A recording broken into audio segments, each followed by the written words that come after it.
क्योंकि इतनी सुंदर और इतनी गंभीर बातें हैं, कैसे वो हम 10 दिन में या 5 दिन में समेट पाए।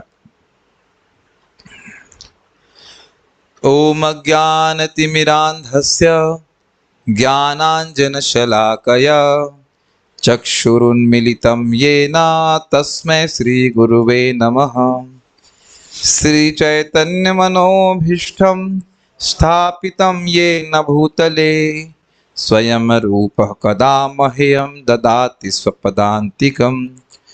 वन्देऽहं श्रीगुरुः श्रीयुतपदकमलं श्रीगुरून् वैष्णवंश्च श्रीरूपं साग्रजातं सहगणरघुनाथान्वितं तं सजीवं साद्वैतं सावधूतं परिजनसहितं कृष्णचैतन्यदेवं श्रीराधाकृष्णपादान् सहगणललिता श्रीविशाखान्वितंश्च। हे कृष्ण करुणा सिंधु दीनबंधु जगतपते गोपेश गोपिका कांत राधा कांत नमोस्तुते। तप्त कांचन गौरांगी राधे वृंदावनेश्वरी वृषभानुसुते देवी प्रणमामि हरिप्रिये। वाञ्छाकल्पतरुभ्यश्च कृपा सिन्धुभ्य एव च पतितानां पावनेभ्यो वैष्णवेभ्यो नमो नमः। जय श्री कृष्ण चैतन्य प्रभु नित्यानंद श्री अद्वैत गदाधर शिवासादि गौर भक्तवृंद। हरे कृष्णा कृष्णा कृष्णा हरे हरे, हरे राम राम राम हरे। जय जय श्री चैतन्य जय नित्यानंद। चैतन्य जय नित्यानंद। जय द्वैत चंद्र जय गौर भक्त वृंद। जय द्वैत चंद्र जय गौर भक्त वृंद। जय जय श्री चैतन्य जय नित्यानंद। जय जय श्री चैतन्य जय नित्यानंद। जय द्वैत चंद्र जय गौर भक्त वृंद। जय द्वैत चंद्र जय गौर भक्त वृंद।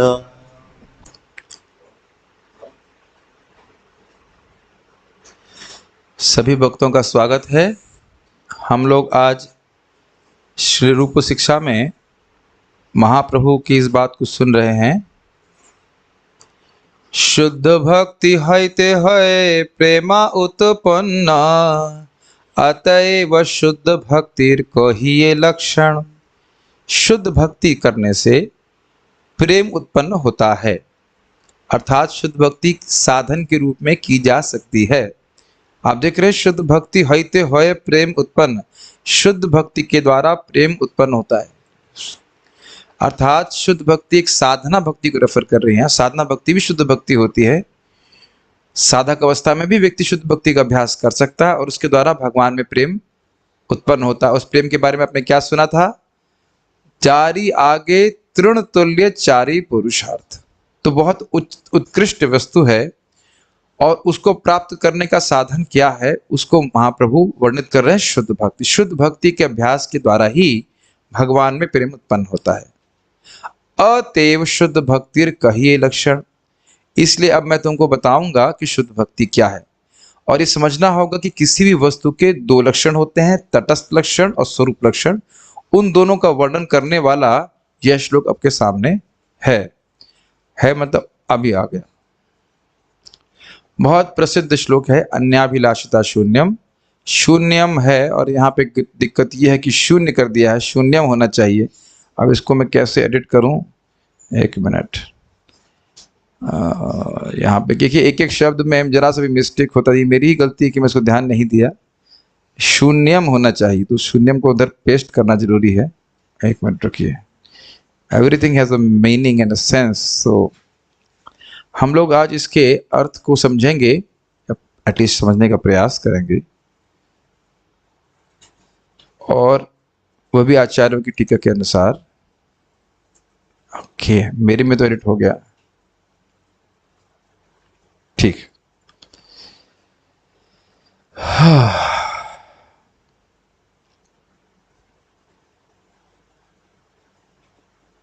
It will take some time. तो हम लोग इस श्लोक को समझने का प्रयास करेंगे कि क्या इसका अर्थ है, और आज हम थोड़ा डिटूर करेंगे। प्रभुपाद जी का तात्पर्य हम लोग कल पढ़ेंगे। आज हम लोग जीव गोस्वामी पाद और चक्रवर्ती पाद, अगर संभव हो सके तो उनकी टीका के अनुसार श्लोक को समझेंगे और फिर आगे बढ़ेंगे। तो सब लोग एटलीस्ट मेरे पीछे बोलिए, एक वक्त माइक पे बोलेंगे। हाँ, ये श्लोक पे ही पूरा भक्ति रसामृत सिंधु ग्रंथ आधारित है, तो आप समझ सकते हैं कि कितना महत्वपूर्ण श्लोक है। यह श्लोक शुद्ध भक्ति के स्वरूप लक्षण और तटस्थ लक्षण का वर्णन करता है। इससे पहले कि हम समझ लें, स्वरूप लक्षण होते हैं आकृति प्रकृति, किसी वस्तु की आकृति क्या है और उसकी प्रकृति क्या है, यह उसके स्वरूप लक्षण होते हैं, दिखती कैसे है।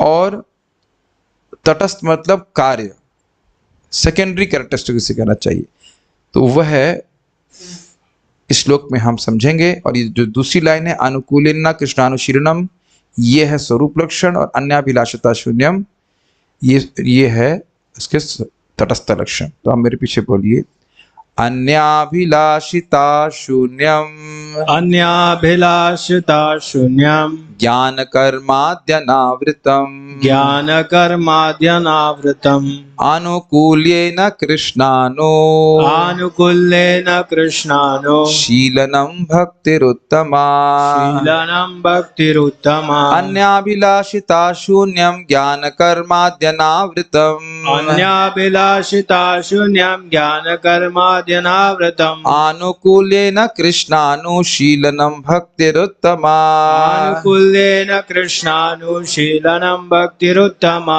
अन्याभिलाषिता शून्यम ज्ञान कर्माद्यनावृतम, अन्याभिलाषिता शून्यम, ज्ञान कर्माद्यनावृतम, आनुकूल्येन कृष्णानुशीलनम भक्तिरुत्तमा। आनुकूल्येन कृष्णानुशीलनम भक्तिरुत्तमा। थोड़ा क्रोध इस बात पर आ रहा है कि मेरा वर्ड इसको प्रोसेस क्यों नहीं कर रहा है। ठीक है, मत करो, रुको। कृष्णानु, this is 1 second, it is giving me trouble now. Let's see now if it can process. कर दो भाई प्रोसेस, परेशान मत करो।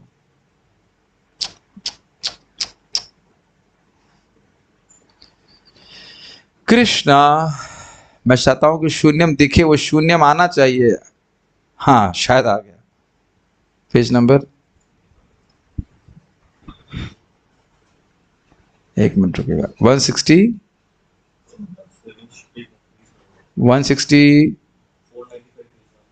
लेट्स सी 4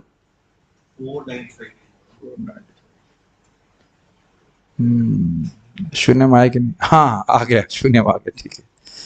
अन्याभिलाषिता शून्यम ज्ञान कर्माद्यनावृतम, अन्याभिलाषिता शून्यम, ज्ञान कर्माद्यनावृतम, आनुकूल्येन कृष्णानुशीलनम भक्तिरुत्तमा, आनुकूल्येन कृष्णानुशीलनम भक्तिरुत्तमा। तो हम पहले शब्दार्थ को देखते हैं, मेरे पीछे बोलिएगा। अन्याभिलाषिता शून्यम, अन्याभिलाषिता शून्यम, भगवान कृष्ण की सेवा के अतिरिक्त अन्य किसी भी इच्छा से रहित अथवा भौतिक कामनाओं के बिना। भगवान कृष्ण ऐसे की बोलने की जरूरत नहीं है, पढ़ने से हो जाएगा। जैसे मांसाहार अवैध संबंध जुए के लिए, तो ये समझ में आ गया। अन्य अभिलाषिता शून्यम का अर्थ है कि ऐसा नहीं है कि अभिलाषिता शून्यम, अगर अभिलाषा ही नहीं होगी तो भक्ति क्यों करेंगे। तो अन्य अभिलाषिता मतलब भक्ति कर रहे हैं, उसका उद्देश्य केवल भगवान कृष्ण की भक्ति प्राप्त करना ही है, बस ये अर्थ, और किसी उद्देश्य के लिए नहीं। ज्ञान मतलब अद्वैत मायावादियों का दर्शन ज्ञान, अर्थात जिस ज्ञान से व्यक्ति निर्विशेष ब्रह्म का अनुसंधान करता है कि निर्विशेष ब्रह्म क्या है। कर्म अर्थात सकाम कर्मों से, अर्थात कर्मकांड से। आदि मतलब वैराग्य के कृत्रिम अभ्यास से, योग के यांत्रिक अभ्यास से, सांख्य दर्शन के अध्ययन आदि से। मतलब बाह्य रूप से वैराग्य का अभ्यास करना या अष्टांग योग का अभ्यास करना। आप कहेंगे प्रभु जी आप योगा करते हो, योगा शरीर को ठीक रखने के लिए किया जा रहा है, भक्ति बढ़ाने के लिए नहीं किया जा रहा है। और सांख्य दर्शन का अध्ययन करना, यह भी भक्ति के साधन नहीं है। भक्ति अपने आप में सर्वसमर्थ है भक्ति प्राप्त कराने के लिए। उसके अलावा किसी अन्य साधन का उपयोग कर रहे हैं भक्ति बढ़ाने के लिए, तो ये भक्ति के प्रति अपराध है। अनावृतम अर्थात न ढका हुआ। इसकी सबकी व्याख्या हो रही है, आगे समझाएंगे। आनुकूलन मतलब अनुकूल, यानी कृष्ण को प्रसन्न करने की भावना से। कृष्णानुशीलन मतलब कृष्ण की सेवा का विकास, और भक्ति उत्तमा मतलब प्रथम श्रेणी की भक्ति। इसका मतलब है कि अन्य श्रेणी की भक्तियां भी होती हैं, तो सबको भी हम अभी बस टीका में पढ़ाएंगे, तो आप ध्यान से सुनिएगा। जब प्रथम श्रेणी की भक्ति विकसित होती है तब मनुष्य को समस्त भौतिक इच्छाओं, अद्वैत दर्शन से प्राप्त ज्ञान तथा सकाम कर्म से रहित हो जाना चाहिए। भक्त को कृष्ण की इच्छानुसार अनुकूल भाव से उनकी निरंतर सेवा करनी चाहिए। जिससे पहले कि हम टीकाओं में जाएं, प्रभुपाद जी कहते हैं कृष्ण की इच्छा है कि भक्ति का प्रचार पूरे विश्व में हो, और जो इस प्रकार से प्रचार करता है वो शुद्ध भक्त है। ये प्रभुपाद जी की तात्पर्य का सार है, उसको हम कल पढ़ेंगे। अब हम लोग श्लोक को आप दिखा दीजिए, श्लोक को दिखाए बिना समझ में नहीं आएगा। अब इस पे मैं श्रील जीव गोस्वामी जी की टीका है उसको, उससे पढ़ करके आपको बताने का प्रयास करूंगा, तो ध्यान से सुनिएगा। देखिए, पहली बात तो यहाँ पे एक ये है कि उत्तम भक्ति का वर्णन क्यों किया जा रहा है। अन्य जो भक्तियां हैं, मतलब जो मिश्रित भक्ति है, वह व्यक्ति को उस प्रकार की फल प्रदान नहीं करती और उतनी शीघ्रता से नहीं करती जिस प्रकार से उत्तमा भक्ति करती है। तो इसलिए पहली बात तो यह है कि उत्तमा भक्ति का वर्णन इसलिए किया जा रहा है कि जो दिव्य गुण हम सुनते हैं भक्त में, वह केवल उत्तमा भक्ति के अंदर सामर्थ्य है कि वो प्रदान कर सके। ये समझ में आया? और बहुत सारी भक्तियां होती हैं, रजोगुण में से प्रभावित भक्ति, तमोगुण से प्रभावित भक्ति, सतोगुण से प्रभावित भक्ति, लेकिन वह साधक में उस प्रकार का दिव्य गुण नहीं लेके आ सकती जो कि किंचन भक्ति, अव्यभिचारी भक्ति, उत्तमा भक्ति, शुद्धा भक्ति लाती है। तो इसलिए यहां पे उत्तमा भक्ति का वर्णन किया जा रहा है। अब वो कह रहे हैं कि यहाँ पे पहला शब्द है, मतलब जो स्वरूप लक्षण की बात कर रहे हैं, तो आप देख सकते हैं अनुशीलन शब्द आ रहा है, दिख रहा है आपको? अनुशीलनम, कृष्णा प्लस अनुशीलनम, कृष्णानुशीलनम ऐसे हुआ, कृष्णा प्लस अनुशीलनम। तो कह रहे हैं यहाँ पे कि अनुशीलनम का अर्थ क्या है। देखिए, कह रहे जो कोई क्रियापद है उसकी जो धातु है उससे उसका अर्थ लेना चाहिए। तो शील शब्द का अर्थ है कुछ कार्य करना, कोई अभ्यास करना, सेवा करना, पूजा करना या फिर ध्यान करना।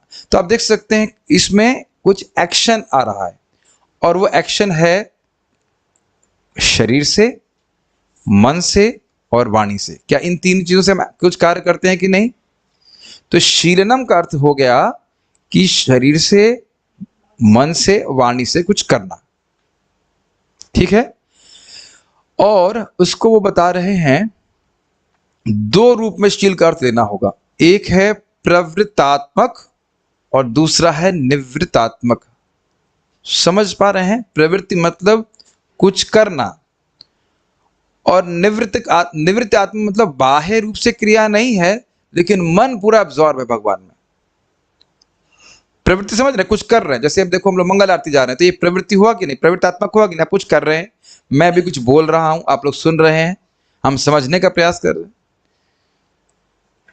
कुछ कठिन तो है नहीं, अभ्यास कर रहे हैं तो अभ्यास में कुछ करता हुआ नहीं दिखेंगे। तो कह रहे प्रवृत्तात्मक या निवृत्तात्मक।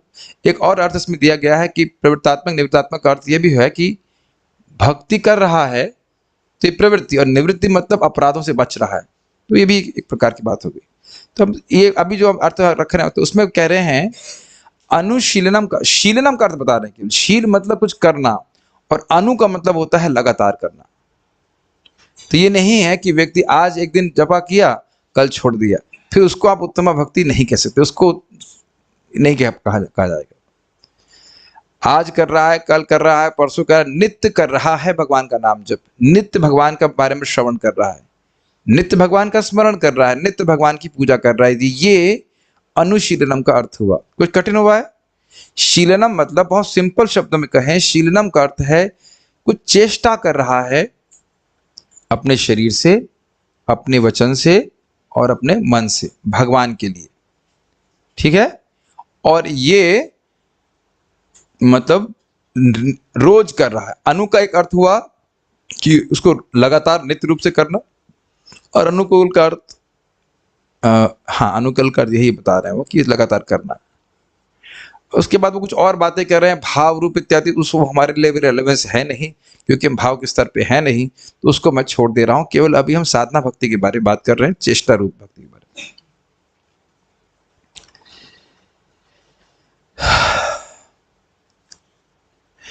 अब वहां पे वह कृष्णा शब्द को व्याख्या कर रहे हैं। देख रहे, कह रहे हैं कि अगर आप कृष्ण शब्द की व्याख्या केवल कृष्ण लेंगे तो फिर गुरु की सेवा भक्ति है कि नहीं। तो इसलिए कह रहे हैं कृष्णानुशीलनम का अर्थ हुआ कृष्ण, कृष्ण से संबंधित कोई भी वस्तु, अर्थात गुरु, भगवान के अन्य भगवत स्वरूप, ये सब कृष्ण से में आ जाएंगे। कोई मान लीजिए वराहदेव की पूजा कर रहा है, तो क्या वह शुद्ध भक्त नहीं है। तो इसलिए वो बोल रहे हैं कि हम जैसे सुनते हैं शुद्ध भक्ति शुरू ही होती है एक प्रमाणिक वैष्णव के चरणों का आश्रय लेने से। तो अगर कहेंगे केवल कृष्ण की प्रसन्नता के लिए कर रहे हैं, केवल कृष्ण की सेवा कर रहे हैं, तो गुरु का आश्रय लेना तो फिर भक्ति में नहीं आएगा। ग्रहण कर रहे हैं इस बात को। तो कृष्ण का अर्थ हुआ भगवान स्वयं रूप श्री कृष्ण, उनके सारे विस्तार और उनकी तदीय वस्तु। तुलसी जी की सेवा शुद्ध भक्ति है कि नहीं? बिल्कुल है जी। धाम सेवा, समझ रहे हैं, जो वैष्णवों की सेवा, भागवत, तो ये आप देख रहे हैं कि या तो कृष्ण या कृष्ण से संबंधित वस्तुएं, उन सभी की सेवा। इस आवाज को ही रोकने के लिए तो हमने कह रहा था, अभी वही को भड़ भड़ कर रहे हैं तो कैसे काम चलेगा। ठीक है, तो यदि हम कृष्ण का अर्थ केवल कृष्ण लें तो यह जो इसकी परिभाषा है वो बहुत संकीर्ण हो जाएगी, और उससे गुरु की सेवा, वैष्णव की सेवा, तुलसी की सब सेवा भार हो जाएगी। इसलिए कृष्ण का आशय यही है, कृष्ण, कृष्ण के भक्त इत्यादि सभी की शरीर से, वाणी से, मन से अगर सेवा कोई कर रहा है तो वह शुद्ध भक्ति का अभ्यास कहलाएगा। मतलब ये इसका एक स्वरूप में आ जाएगा। अभी और भी बातें आएंगी, लेकिन इतनी बात समझ में आनी चाहिए। बहुत सुंदर बात यहां बता रहे हैं कि ये जो सेवा है, ये जो अनुशीलनम है, ये भगवान श्री कृष्ण की कृपा या उनके भक्तों की कृपा से ही प्राप्त हो सकती है, और यह भगवान की स्वरूप शक्ति का वृत्ति है। इसको ऐसा नहीं सोचना चाहिए कि भौतिक जगत के द्वारा, माया के द्वारा, गुणों के द्वारा संपन्न कोई कार्य नहीं। तो भगवान क्यों कहते, माम च यह व्यभिचारेण भक्ति योगेन सेवते सगुणान समति तेतान ब्रह्म भूयाय कल्पते। जो यही उत्तमा भक्ति, शुद्ध भक्ति के द्वारा मेरी सेवा करता है, वह गुणों के परे चला जाता है। तो ये भक्ति देखने में तो लग रहा है कि व्यक्ति अपनी इंद्रियों से संपादित कर रहा है, लेकिन वस्तुतः वह अंतरंग शक्ति के मार्गदर्शन में, निर्देशन में व्यक्ति कार्य करता है, अगर इस भाव से कर रहा है कि मैं कृष्ण को प्रसन्न करने के लिए भक्ति कर रहा हूं। ठीक है, ओके, कहाँ गया, आगे पढ़ते हैं। आप लोग समझ पा रहे हैं कि मैं क्या कह रहा हूं? ये बहुत कठिन हो रहा है। कठिन चीजें तो हम छोड़ दे रहे हैं, इजी इजी बातें आपके सामने रख रहे हैं।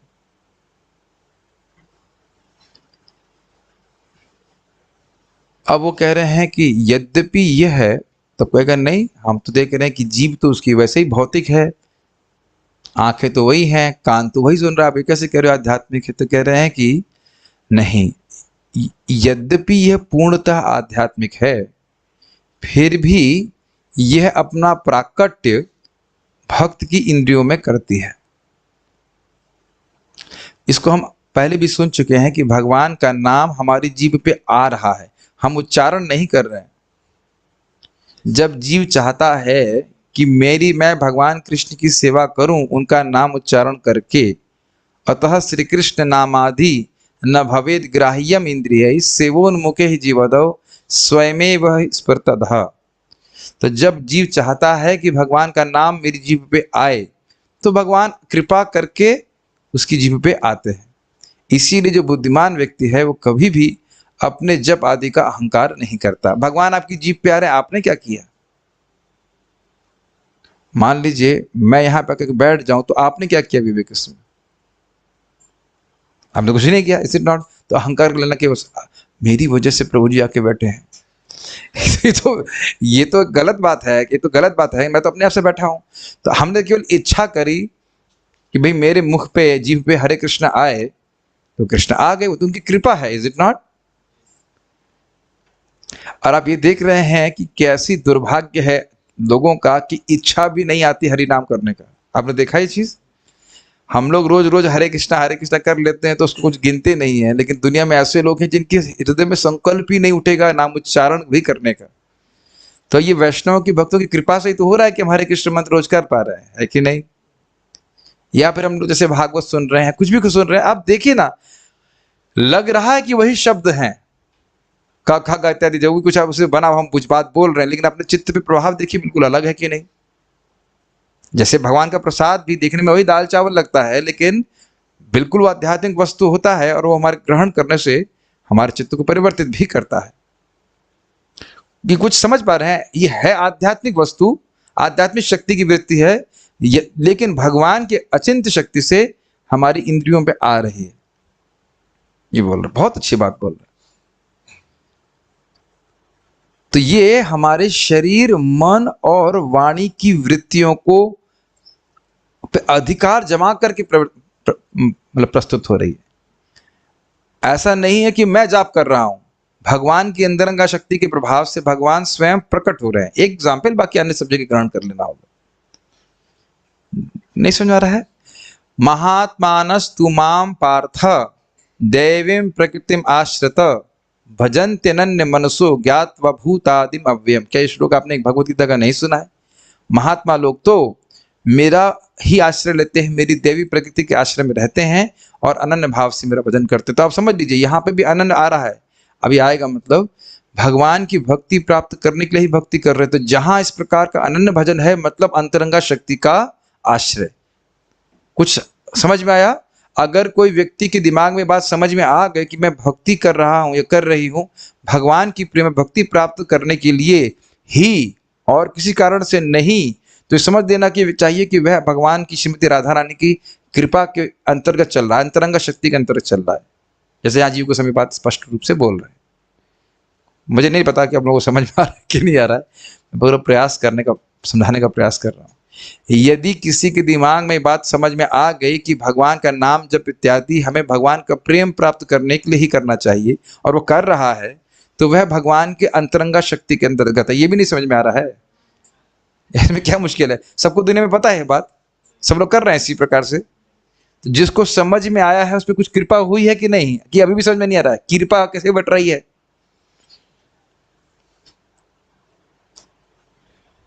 कुछ नहीं पल्ला पड़ रहा। भक्ति शास्त्री में पढ़े कि नहीं पढ़े, सब आसान होगा समझने में। फिर से रिपीट कर रहा हूं कि जो व्यक्ति साधना कर रहा है भगवान का प्रेम प्राप्त करने में, एकदम सीधे शब्दों में समझें तो समझ लीजिए कि वह भगवान की अंतरंगा शक्ति के अंतर्गत ही कार्य कर रहा है। भगवान स्वयं की तरह बोल रहे हैं, भले ही लग रहा है कि वह भौतिक जगत में ऑपरेट कर रहा है। हाँ, भगवान की प्रेरणा भी सुना ना, भगवान की प्रेरणा, भक्तों की प्रेरणा, भक्तों का आशीर्वाद, भक्तों से सुने बिना ये बात समझ में कैसे आएगी, ये बताइए? दुनिया में सबको सारे जितने पीएचडी इनको पता है ना ये सब बात, इनका दिमाग परमानेंटली हेड डैमेज हो चुका है, नहीं समझ में आ रहा है इनको। It's a very subtle point कि क्यों हम भक्ति कर रहे हैं। ठीक है, ठीक है। तो यहाँ पे अब आपने कृष्णानुशीलनम का अर्थ समझ में आया। कृष्ण के लिए शरीर से, मन से, वाणी से कुछ करना या कृष्ण संबंधित वस्तु, गुरु, तदीय वस्तु, धाम, उन किसी चीज की भी सेवा करना।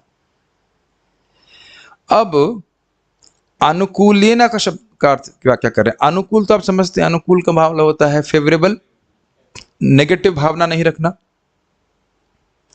तो कह रहे हैं कि शरीर से, वाणी से, मन से सेवा तो करो, लेकिन अनुकूल भाव से करो, प्रतिकूल भाव से नहीं करना है। अगर ऐसा नहीं करेंगे तो असुर आदि भी भक्ति की परिभाषा में आ जाएंगे।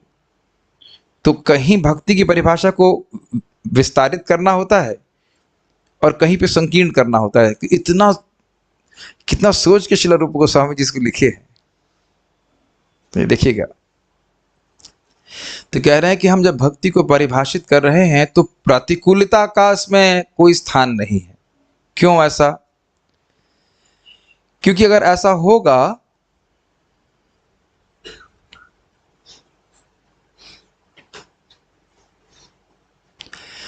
तो जो असुर इत्यादि हैं वह भगवान का, जैसे कंस वह कृष्ण का स्मरण कर रहा था, स्मरण भक्ति बड़ी उच्च कोटि की मानी जाती है, लेकिन क्या वो भक्त कहलाएगा? तो अगर आप अनुकूल शब्द हटा देंगे तो फिर कंस भी इस परिभाषा के अंतर्गत आ जाएगा, तो ऐसी स्थिति में ये ठीक नहीं रहेगा। तो इसलिए कह रहे हैं नहीं, अनुकूल मतलब अनुकूल भावना से भगवान, यानी कि कृष्ण को सुखी करने की भावना। अब इसके ऊपर शिला विश्वनाथ चक्रवर्ती ठाकुर बहुत सुंदर बात बोल रहे हैं। वो ये कह रहे हैं कि देखिए, भक्त की भावना होनी चाहिए कृष्ण को प्रसन्न करने के लिए। कृष्ण प्रसन्न हो या ना हो से मतलब नहीं है। थोड़ा अंतर समझ रहे हैं इस चीज को। जैसे असुर लोग भगवान से युद्ध करते हैं और उससे भगवान प्रसन्न हो जाते हैं, वीर रस का आस्वादन करते हैं, तो फिर असुर भक्त हो गए क्या? या जब माता यशोदा कृष्ण को दामोदरी लेने आने वाली वो छोड़ कर रख के चली गई थी, तो कृष्ण बहुत क्रोधित हुए थे, तो फिर तो कृष्ण तो क्रोधित हो गए। तो अनुकूलिना का अर्थ, तो फिर ये माता यशोदा तो फिर भक्ति की परिभाषा से बाहर चली जाएंगी। तो देख रहे हैं संकीर्णता और विस्तार दोनों को सेट किया जा रहा है। इस प्रकार से संकीर्ण किया जा रहा है कि असुर लोग भक्ति की परिभाषा में ना आए, और इतना विस्तार जरूर रखा जा रहा है कि जो शुद्ध भक्त हैं वो शुद्ध भक्ति उस परिभाषा में रहें।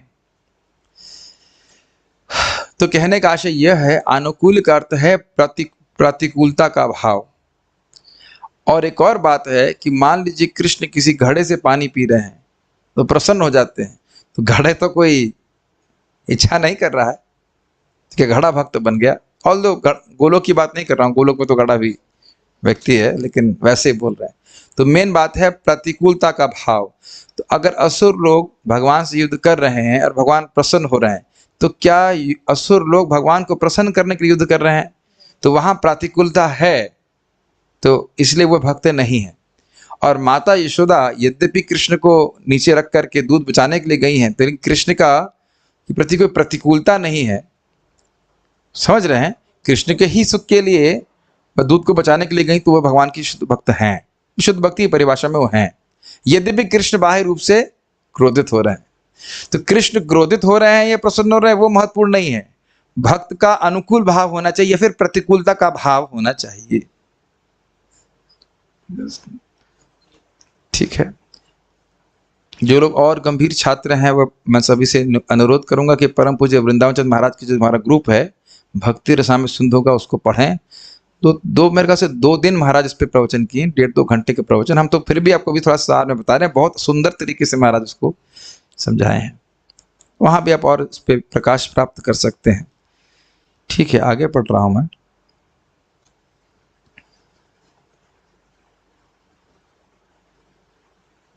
ओके,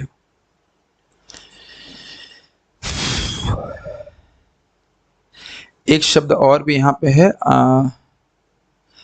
ठीक है, शीलिनम के संग बोल रहे हैं कि अनु का मतलब होना चाहिए कि लगातार भगवान श्री कृष्ण की सेवा होनी चाहिए। तो हम पहले चर्चा कर सकते हैं। अब उसके बाद ये हो गया स्वरूप लक्षण। स्वरूप लक्षण क्या हुआ? प्रतिकूलता के अभाव के साथ शरीर से, मन से, वाणी से कृष्ण के संबंधित वस्तुएं, कृष्ण के जो विस्तार है उनके प्रति उनकी सेवा करना, ये भक्ति का स्वरूप लक्षण। लेकिन इसको उत्तमा भक्ति करने समझाने के लिए कि ये भी केवल उत्तमा भक्ति नहीं है। क्यों? क्योंकि इन सबको करते हुए भी व्यक्ति कुछ भोग की अभिलाषा रख सकता है। शरीर से, मन से, वाणी से कृष्ण के लिए कुछ कर रहा है, लेकिन हो सकता है कि बदले में वो कुछ चाहता हो। तो इसलिए यहाँ पे शब्द आप देख रहे हो, अन्याभिलाषिता शून्यम। तो यहाँ पे अन्याभिलाषिता शून्यम का आशय यह है कि व्यक्ति को अन्य अभिलाषा नहीं होनी चाहिए। ये नहीं कह रहे हैं कि अभिलाषिता शून्यम, क्योंकि अगर अभिलाषा ही नहीं है तो फिर आप भक्ति करेंगे ही क्यों? बिना इच्छा के तो कोई कार्य किया नहीं जाता है।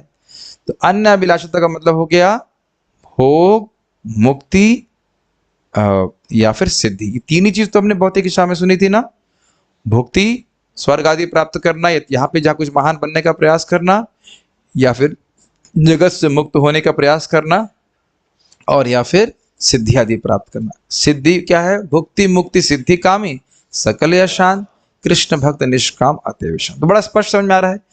अब इसके ऊपर चक्रवर्ती पाद जी भी बड़ा सुंदर बात वो कहते हैं कि देखिए यहाँ पे अन्य अभिलाषा शून्यम क्यों नहीं कहा गया, अन्य अभिलाषिता क्यों कहा गया? ये भी इंटरेस्टिंग बात है। तो देखिए अभिलाषिता कहने का आशय है कि उसकी समानता ऐसी प्रवृत्ति नहीं है कि भक्ति करने के बदले में वह कुछ और मांगे। लेकिन मान लीजिए भक्त कभी ऐसी परिस्थिति में है कि मान लो जान पे आय बनी है और वह भगवान को पुकारता है, उसमें भले ही वो भगवान को सेवा के लिए नहीं कुछ कर रहा है, सेवा की इच्छा नहीं, लेकिन भगवान को पुकारता है ऐसी आपातकाल में, तो वह उसकी शुद्ध भक्ति के स्टैंडर्ड से उसको नीचे नहीं लेके आता। समझ रहे हैं? सामान्य परिस्थिति में भक्त भगवान से भौतिक नहीं मांग रहा है। लेकिन जैसे माता द्रौपदी, अगर हम कहेंगे अन्नाभिलाषा, तो अब देखिए द्रौपदी माता पे जब वो विपत्ति आई थी, जो उनका अपमान हो रहा था, और कृष्ण को पुकारती हैं वो, तो अब ये बताइए कि क्या वो शुद्ध भक्त हैं या नहीं है?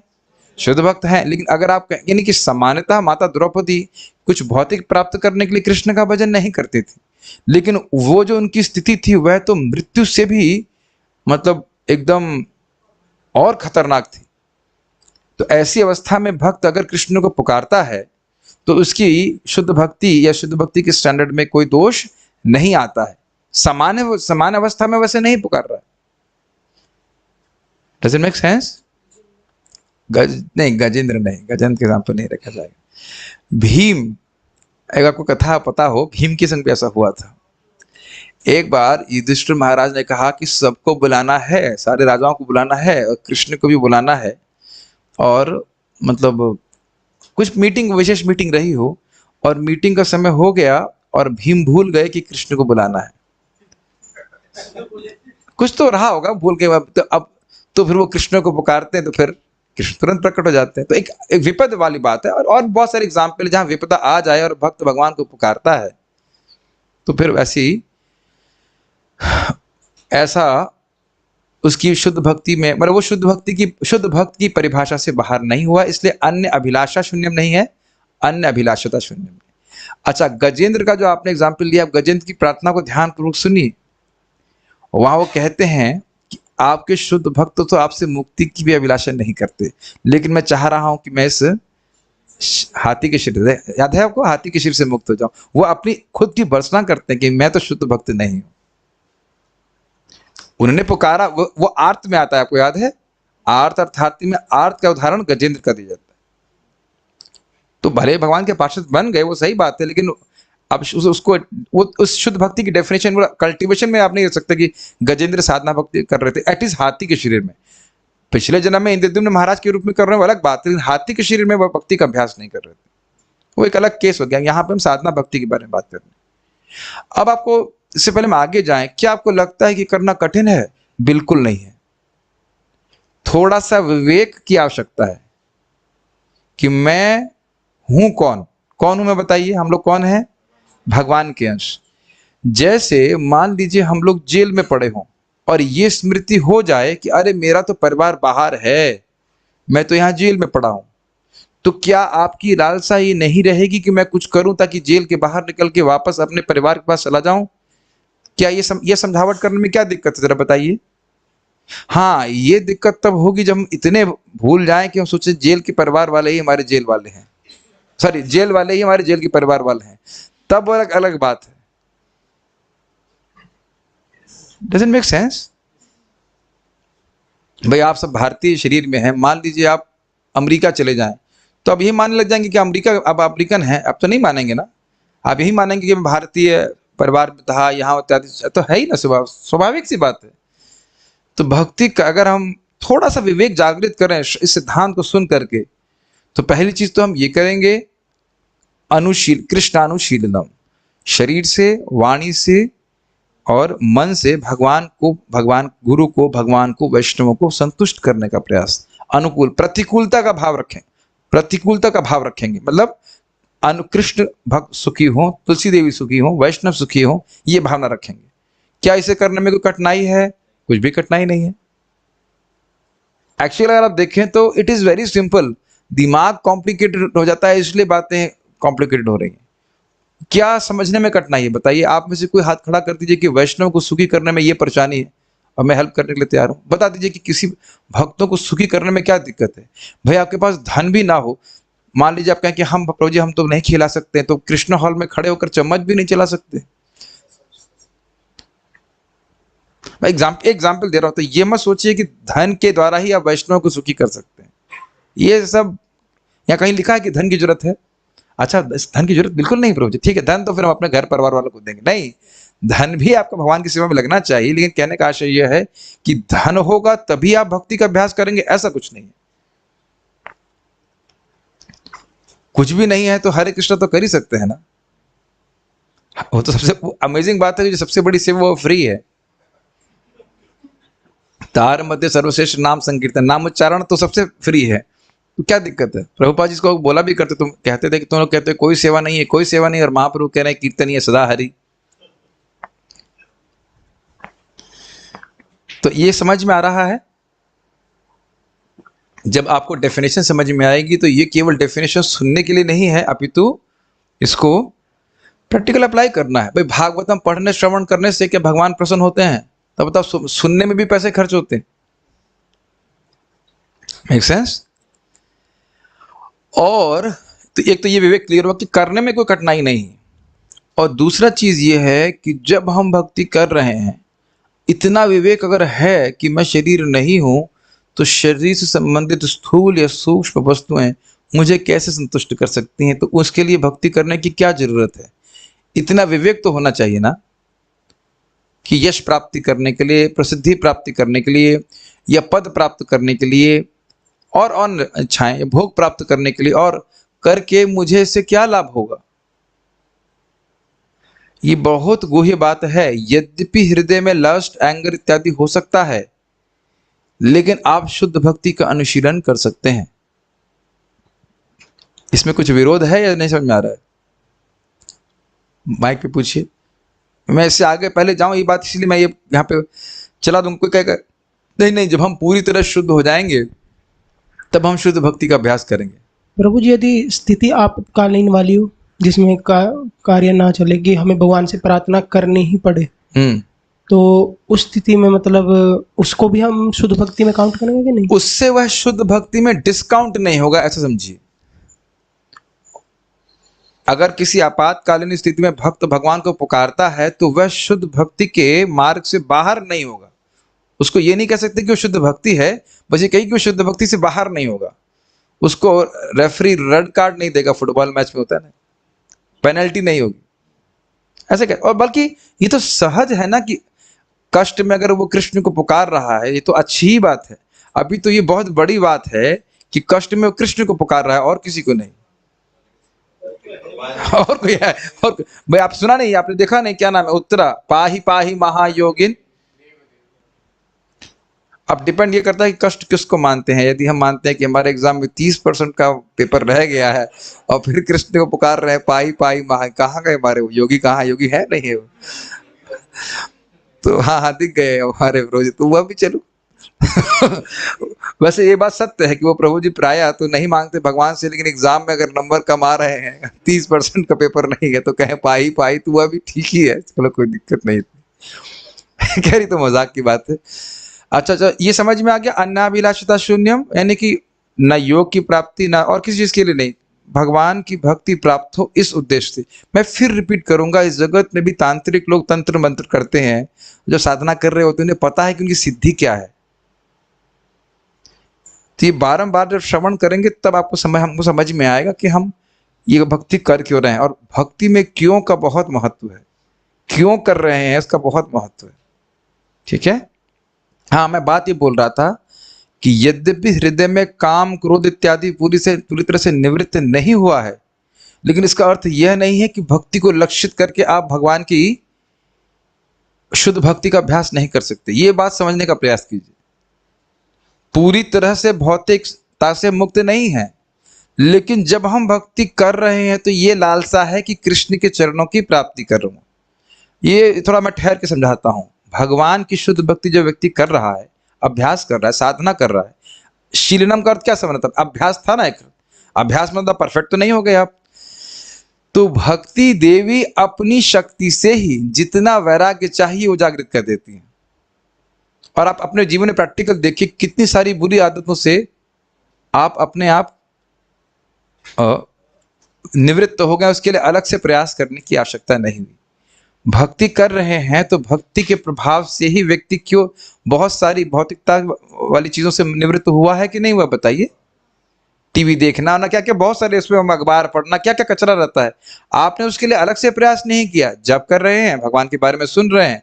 और तो ये प्रभुपाद जी भक्ति भगवत गीता में भी समझाते हैं, जो एक ज्ञानी है, ज्ञानी मतलब जो भगवान की भक्ति के ज्ञान को समझ रहा है, वो प्रारंभ से ही शुद्ध भक्ति का अभ्यास करता है। इसीलिए भगवान कह रहे हैं प्रियो ही ज्ञानिनो अत्यर्थम अहम सच मम प्रिय।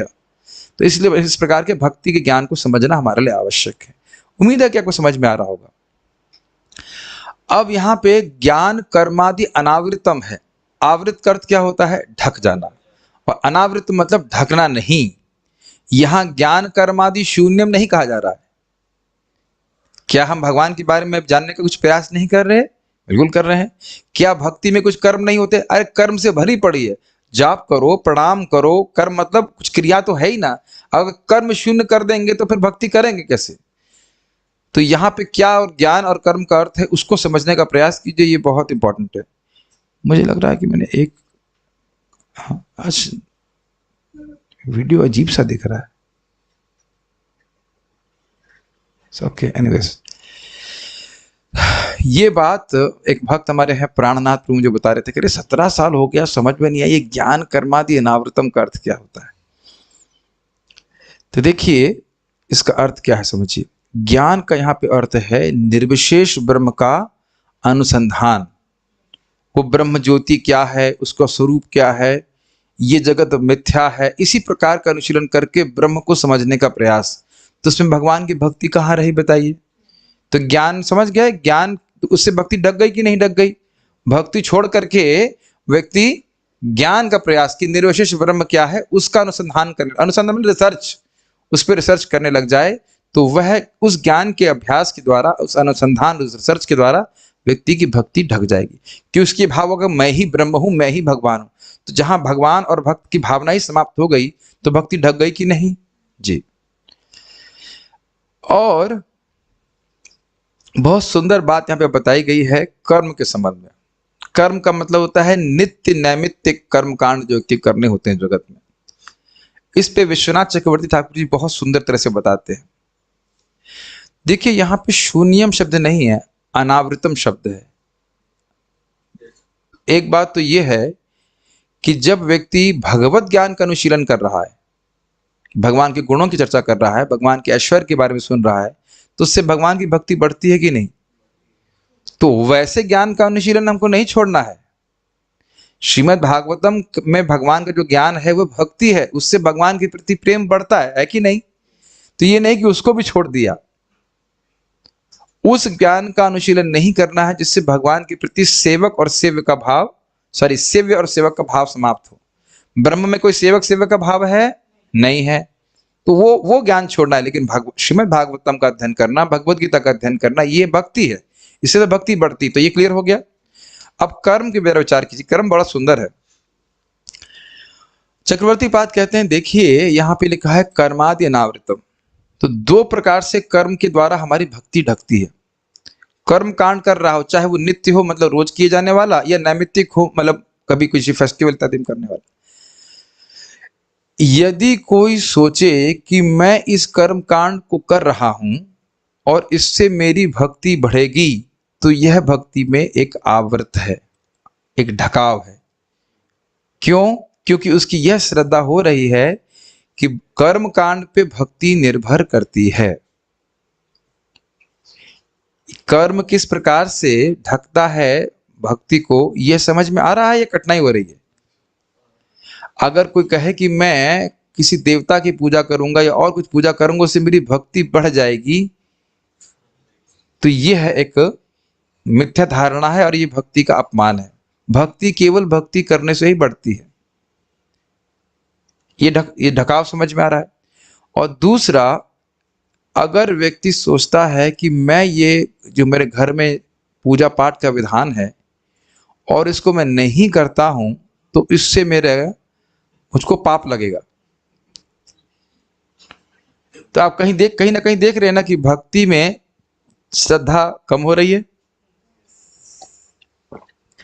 और ये मत सोचिएगा कि ऐसा नहीं होता। एक भक्त हैं, उनकी माता जी वृंदावन में रह रही थी और बोली हमें कौन सी पूजा करने के लिए जाना है, हम नाम भूल रहे हैं अभी, कोई तो पूजा हम गांव, हाँ नवरात्रि ऐसे और कोई पूजा करने के लिए जाना है।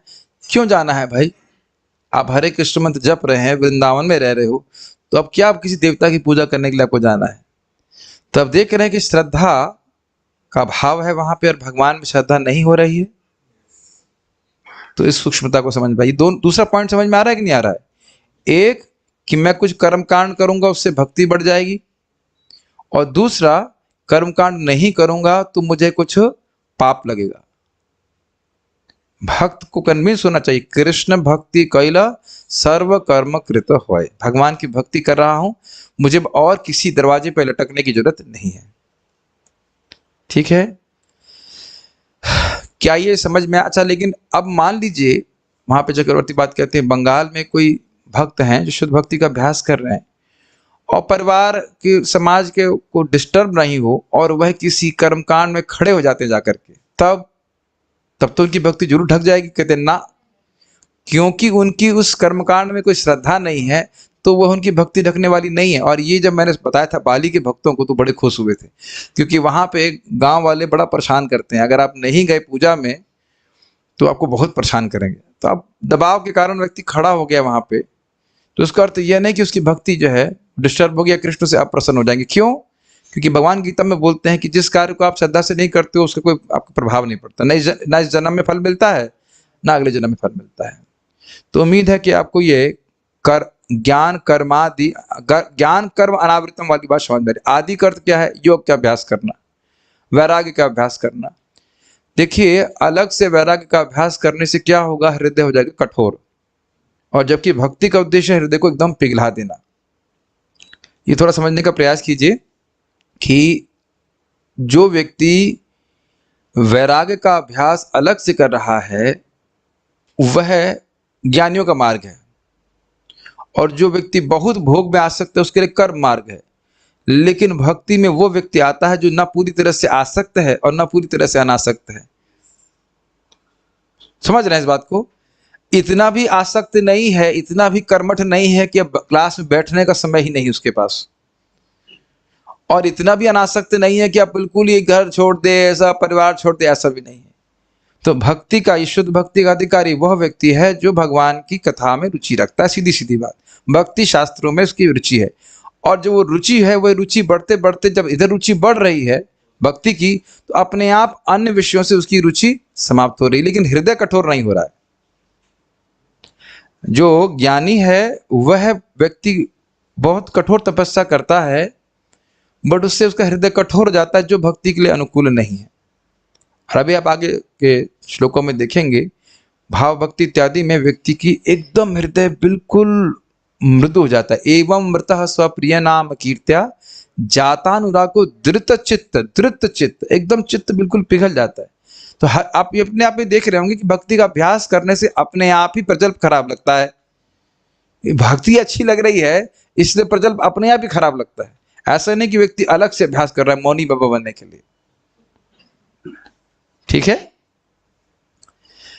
और आदि में आ गया आलस इत्यादि से भी ढक जाना। भैया अब उठ, मंगल आरती का समय है तो आलस कर रहा है, अब क्या मंगल आरती जाना या जप करना, इससे भी भक्ति ढक जाती, तो उससे भी बचने का प्रयास करना चाहिए। तो आदि भी समझ में आ रहा है। योग का अभ्यास करना यानी कि ऐसा सोचना कि अष्टांग योग के द्वारा मैं भगवान में मन लगा लूंगा कुछ हो जाएगा, या फिर सिद्धि प्राप्त करने के लिए प्रयास करना, और वैराग्य का अभ्यास करना, ये सब आपका आदि में आ जाएगा। तो इस प्रकार से यहाँ पे हमने व्याख्या करने का कुछ प्रयास किया। तो जब इस प्रकार से कोई व्यक्ति करता है तो यह है शुद्ध भक्ति का अनुशीलन होता है, और इससे कालांतर में धीरे धीरे करते हुए भगवान श्री कृष्ण का प्रेम वो भक्त प्राप्त करता है। तो इसको हमें अप्लाई करने का प्रयास करना चाहिए, चाहे हम जप कर रहे हों, चाहे भगवान का भोग बना रहे हैं, माला बना रहे हैं, कोई भी आप सेवा कर रहे हैं। We must be conscious for what purpose I am doing and it is very easy to be derailed. माया लगी पड़ी है कि हम जो अपने भक्ति का श्रवण कीर्तन का जल है वह भक्ति लता में ना दे करके उपशाखाओं में पहुंचाते रहे, तो फिर दिक्कत और उपशाखा बड़ी हो जाएगी, तो फिर काटने में दर्द भी होगा बहुत। समझ गए ना? ठीक है, कुछ और इसमें रह गया, एक बार देख लेता हूं। मैं समझ रहा हूं कि ठीक है, काफी कुछ तो हमने कर दिया, जितना मेरे पास क्षमता थी मैंने बता दिया। बाकी आपको जो भी हो आप उसको महाराज के प्रवचन में और सुनिएगा, महाराज बहुत बढ़िया तरह से समझाएं उसको। अब आ रहे हैं, शुरू कर रहे थे, मैंने एक ओवरऑल आइडिया आपको दी दिया श्लोक का। अब प्रभुपाद जी इस बात को लेकर चलेंगे कि किस प्रकार से प्रचार करना यह कृष्ण को बहुत संतुष्ट करता है। मूल बात थी कि कृष्ण को संतुष्ट करना, कृष्ण को संतुष्ट करना, तो इसको प्रभुपाद जी प्रचार से लिंक करते हैं, तो वो हम उसको देखने का प्रयास करेंगे। बहुत सुंदर तात्पर्य प्रभुपाद जी का है। यह श्लोक श्रील रूप गोस्वामी कृत भक्ति रसामृत सिंधु में भी पाया जाता है। भगवद गीता 9.34 तथा 18.65 से हम जानते हैं कि पूर्ण पुरुषोत्तम भगवान की इच्छा है कि हम सदैव उनका चिंतन करें। मन मना भव मद भक्तो मद्याजी माम नमस्कुरु मामेव शैवम आत्मानम मत्परायणः। बेसिकली सीधी बात, भगवान ये चाहते हैं कि हम उनकी सेवा करें, जैसा कि श्लोक में वर्णित है। हर व्यक्ति को उनका भक्त बनना चाहिए, किसी देवता का नहीं। आपने देख लेना कर्मादिनावृतम वाली बात थी। हर व्यक्ति को मंदिर में अर्चन के साथ उनकी भक्ति में लग जाना चाहिए। मन मना भवमद भक्तो मद्याज इमाम नमस्करु। हर व्यक्ति को सर्वदा पूर्ण पुरुषोत्तम भगवान को प्रणाम करना चाहिए। ये भगवान की इच्छाएं हैं, अतएव जो उनकी इच्छाओं को अनुकूल भाव से पूरा करता है वही वास्तव में शुद्ध भक्त है। तो श्रील प्रभुपाद जी बहुत सुंदर तरीके से अपने तात्पर्य में प्रैक्टिकल वे में बता रहे हैं कि कैसे इस श्लोक को अपने जीवन में हम धारण करें। और बेसिकली बात यही है, भगवान 9वें अध्याय में शुद्ध भक्ति का वर्णन कर रहे हैं भगवद गीता में, तो उसका चरम श्लोक यही है, मन मना भव मद भक्तो। प्रैक्टिकली हमें करना क्या है ये बात वो बता रहे हैं। तो समझ में आ गया? जो चीज आप सिद्धांत में सुन रहे हैं श्लोक को प्रैक्टिकली कैसे करना है वो प्रभुपाद जी यहाँ तात्पर्य में बता रहे हैं। भगवान को प्रणाम करना है, भगवान का अर्चन करना। चलो मान लो अर्चन आप नहीं कर रहे हो तो आरती होते हुए देख लीजिए, वो तो एक ही लाभ प्राप्त होता है सबको। इस प्रकार से ये जैसे आप मृदंग बजा रहे हैं तो मृदंग बजाने का क्या उद्देश्य है? भगवान प्रसन्न हो जाए। गा रहे हैं तो क्यों? भगवान प्रसन्न हो। ठीक, कृष्ण चाहते हैं कि हर व्यक्ति उनकी शरण में आए, और भक्ति का अर्थ है कि इस उपदेश का सारे विश्व में प्रचार करना। तो देखिए, एक तो वह जो हमें भगवान के लिए करना है अपनी तरफ से, आचरण क्या चाहते हैं भगवान? मन मना भव मद भक्तो मद्याजी माम नमस्कुरु, ये तुमने करना है। लेकिन यहीं पे बात हम खत्म नहीं कर सकते। केवल कृष्ण की यही इच्छा है क्या? कुछ अंतर देख रहे हैं। एक तो इच्छा है कि आपको क्या करना है, और दूसरा इच्छा है कि अन्यों से क्या करवाना है। भगवान की इच्छा हमको तभी प्राप्त हुई है, मालूम चला है, जब किसी भक्त के द्वारा वो इच्छा हमारे सामने आई है।